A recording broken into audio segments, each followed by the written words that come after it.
आज भएको लुम्बिनी भर्सेस चितवनको गेममा लुम्बिनीले सजिलै गेम जितेको छ। टस जितेर बलिङ गरेको लुम्बिनीले डेन्जरस ब्याटर्स दाविद मलनलाई उनको पहिलो बलमै आउट गर्यो।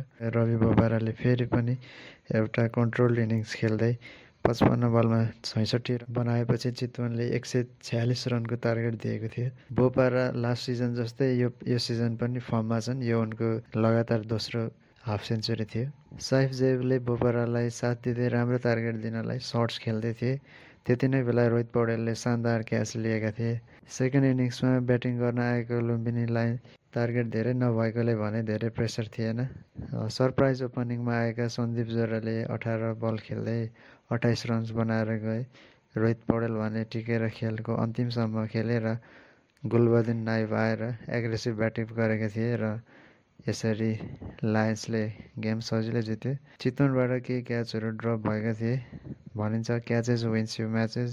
त्यस्तै आजको गेममा रुबेन ट्रम्पलम्यान उनको 3 विकेट 23 रनका लागि चुनिएका थिए।